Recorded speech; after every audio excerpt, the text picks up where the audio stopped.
Day 573 of doing a LeetCode problem every day until I get a job. All right, y'all, we're back again another day, another LeetCode problem where we're doing daily LeetCode problems. And today we have question number 3381, maximum subarray sum with length divisible by k. The difficulty level is medium, but don't worry because you already know we're going to keep the solution as simple and easy to understand as possible. But before we get started, y'all, don't forget to like, comment, subscribe, hype, and share. And if you need any new Apple AirPods, go ahead and check out that link in the description so you can get you some. Now let's see what the question says. You are given an array of integers nums and an integer k. Return the maximum sum of a subarray of nums such that the size of the subarray is divisible by k. All right, y'all, so that sounds simple enough. So let's go ahead and take a look at these examples, though, just to make sure that we understand what's going on. Now, before we get into these examples, we need to know what a subarray is. So it says a subarray is a contiguous, non-empty sequence of elements within the array. So a subarray is just contiguous, meaning each number or each element in the subarray is already next to each other. This is not one of those questions where we can delete some elements and just keep the same order. No, contiguous means that the subarray has to be already or contiguous, meaning the elements have to be already next to each other, similar to this or this or this. So just an array that can be created out of the array that we already have without deleting or changing the order of anything. Boom. So in example 1, we have our input nums equals 1 and 2. K equals input nums equals an array of integers 1 and 2. K equals 1. The output is 3. It says the subarray 1 and 2 with the sum of 3 has a length of 2, which is divisible by 1. So we don't want a sum that's divisible by k. We want a length that's divisible by k, and then we're going to return the sum of that subarray. So in this case, the subarray that we're using the whole array, which has a length of 2. 2 is divided by 1, so it fits that requirement, but we want the sum of the subarray. So the sum of the subarray is 1 plus 2, which equals 3, so we return 3. Now, just in case that didn't make sense, let's take a look at example 2. So in example 2, we have our input nums equals an array of integers -1, -2, -3, -4, and -5. This time k equals 4, which means we want a subarray that has a length that is divisible by 4, not a sum. We want the length to be divisible by 4. It says the maximum sum subarray is -1 plus -2 plus -3 plus -4, which has a length of 4. 4 is divisible by 4, so since it has a length of 4, it fits that requirement, right? Boom. So since it fits that requirement, now we need to add all these elements together. So -1 plus -2 would be -3 plus -3 would be -6 plus -4 would be -10. And that's how we got the -10, because that is the sum of this subarray that has a length that is divisible by k. So just in case that didn't make sense, let's take a look at example 3. In example 3, we have our input nums equals an array of integers -5, 1, 2, -3, and 4. This time k equals 2. So whichever subarray we can create, it needs to be divisible by 2, and it needs to be the maximum sum that we can create, right? So it needs to be the largest possible sum that we can create. So in this case, the largest possible sum that we can create would be 4, and the subarray would be this right here. Boom, this is the subarray. So 1 plus 2 is going to give us 3, plus -3 would be back to 0.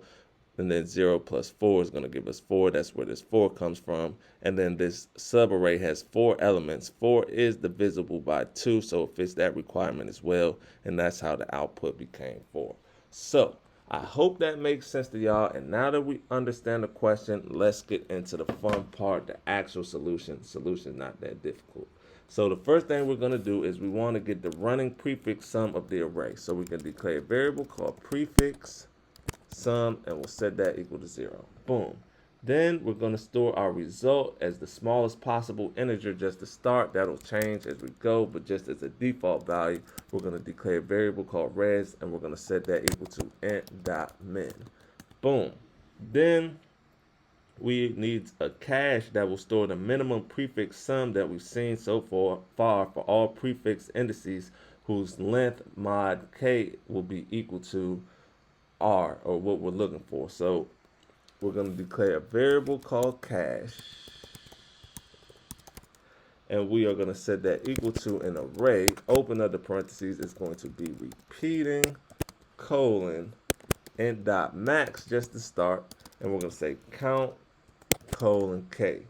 Boom. Then we could come underneath this, and we're going to initialize all entries to end dot max. So we'll come underneath that, and we're going to say cache square bracket 0. We're going to set that equal to 0. Boom. Then we're going to iterate through all the array's indexes and values. So we're going to use enumerator for that. We're going to say for, open up the parentheses, I for the index, val for the value. So just so y'all know what that means, one would have an index of 0 and it have a value of 1, right? So this right here has an index of 0 and a value of 1.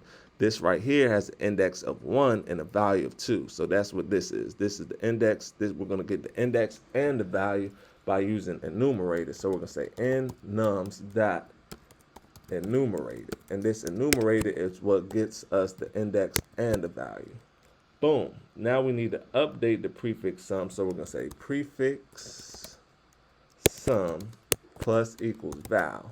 Boom. Then we need to create a constant, we'll call it size, and we're going to set that equal to I plus 1. And that's going to be the number of elements in the prefix ending at index I. Then we're going to create another variable called r, and this is going to be the remainder of the prefix length modulo k. So we're going to say let r equal size mod k. Boom. Because remember, we need this mod k to equal 0 for us to know if it's divisible by k or not. Boom. Then if we've previously seen a prefix with the same remainder, or r, then the subarray between that prefix and the current prefix has a length divisible by k. So for that, sorry y'all, for that we could just come right here and we are going to say if cache square bracket r come outside the square bracket does not equal int dot max, sorry y'all, int dot max, we're going to open up the brackets and we are going to say res equals max, which is going to get us the max between res comma prefix sum minus cache square bracket r. So this right here is going to give us the maximum value, whichever one is greater, res or prefix sum minus cache of r is going to return whichever one is greater. Then we need to update cache of r to the minimum prefix sum seen so far for this modulo remainder. So we could come underneath this if statement right here, and we are going to say cache square bracket r. We're going to set that equal to min, open up the parentheses, cache square bracket r, come outside of that, and we're going to say prefix sum. And what this is going to do is going to give us the minimum value. It's going to return the minimum value between cache of r and prefix sum. Boom. Then we just need to return the maximum subarray whose length is divisible by k by coming right here, and we could just say return res, y'all. Boom. That should be all she wrote. Let's give it a run to make sure it runs properly before we submit it. Okay, and we have our first error.